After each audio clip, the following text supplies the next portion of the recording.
नमस्कार। आज हम एक दिलचस्प विषय पर बात करने वाले हैं।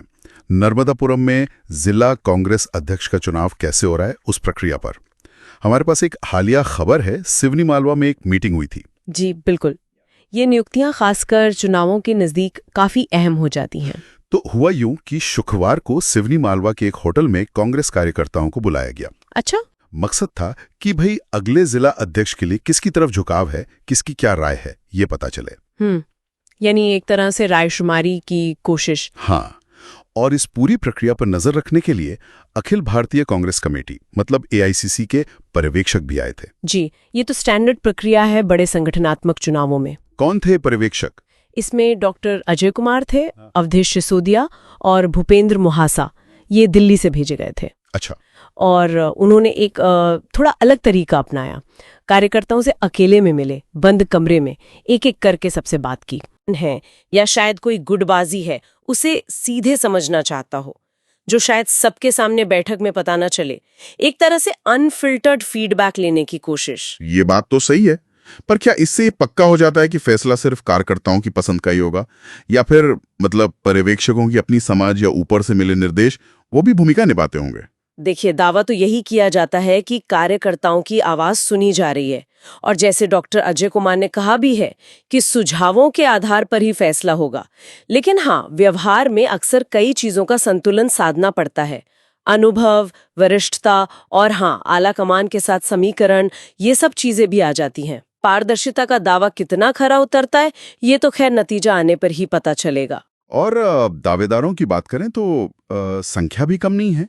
6 से ज्यादा नाम है मैदान में। 6 से ज्यादा? हाँ। अच्छा। हाँ, प्रमुख नामों में पूर्व जिला अध्यक्ष शिवकांत कुड्डन पांडे भी हैं, फिर महेंद्र शर्मा, दिलीप पालीवाल, मुकेश पटेल, रणवीर पटेल, बाबू चौधरी, गोपाल कृष्ण शर्मा, कई नाम है। इतनी बड़ी संख्या, ये क्या दिखाता है? इसके कई मतलब निकाले जा सकते हैं। एक तो ये कि पार्टी में कई लोग हैं जो जिम्मेवारी लेने को उत्सुक हैं, जो कि अच्छी बात है, सक्रियता दिखाता है। बिल्कुल। लेकिन दूसरी तरफ इतनी ज्यादा संख्या ये भी इशारा कर सकती है कि शायद पार्टी में कोई एक सर्वमान्य चेहरा नहीं उभर पा रहा है, या ये भी हो सकता है कि पिछले नेतृत्व से कुछ असंतोष हो, जिसके कारण इतने लोग खुद को विकल्प के तौर पे पेश कर रहे हैं। हाँ, ये भी मुमकिन है। या फिर ये अलग अलग गुटों का शक्ति प्रदर्शन भी हो सकता है। ये दिलचस्प विश्लेषण है।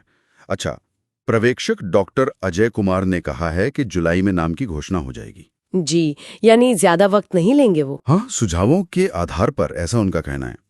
एक और बात जो खबर में थी वो ये कि जब अंदर कमरे में ये मुलाकातें चल रही थीं, हाँ, तो बाहर होटल में काफी भीड़ थी कार्यकर्ताओं की। अच्छी खासी संख्या में लोग जमा थे। अच्छा, और इसमें शहरी और ग्रामीण दोनों इलाकों से कांग्रेस कार्यकर्ता थे। अच्छा, बाहर जमावड़ा भी था। हाँ, शहरी और ग्रामीण दोनों का। हाँ, ये बात भी गौर करने लायक है। ये सिर्फ प्रक्रिया में उनकी रुचि नहीं दिखाता, बल्कि शायद ये एक तरह का शक्ति प्रदर्शन भी हो सकता है, अपने अपने पसंदीदा उम्मीदवार के पक्ष में। दबाव बनाने की कोशिश हो सकता है। और शहरी ग्रामीण दोनों का एक साथ होना ये भी दिखाता है कि पार्टी शायद इन दोनों क्षेत्रों में संतुलन साधने की कोशिश कर रही है। या फिर हो सकता है कि इन दोनों वर्गों के कार्यकर्ताओं के बीच कोई अपनी अलग खींचतान हो, जिसे मैनेज करना जरूरी समझा जा रहा हो। तो कुल मिला के देखें तो नर्मदापुरम में कांग्रेस अध्यक्ष चुनने के लिए एक व्यवस्थित तरीका अपनाया गया है। कार्यकर्ताओं से सीधी व्यक्तिगत राय ली जा रही है, कई दावेदार हैं, और फैसला जुलाई में आना है। बिल्कुल। और इस पूरी कवायद पर एक सवाल जरूर मन में आता है। ये जो तरीका है चयन का, मतलब व्यक्तिगत बातचीत, इतने सारे दावेदार, बाहर कार्यकर्ताओं की उपस्थिति, ये सब नर्मदापुरम जिले में कांग्रेस पार्टी की संगठनात्मक स्थिति के बारे में या उसकी भविष्य की रणनीति के बारे में क्या संकेत दे रहा है? हाँ, ये सोचने वाली बात है। क्या ये प्रक्रिया पार्टी को एकजुट करने में मदद करेगी, या फिर अंदरूनी मतभेद और गहरे होंगे, खासकर तब जब आगे चुनावी चुनौतियां भी हैं? ये वाकई एक विचारणीय प्रश्न है।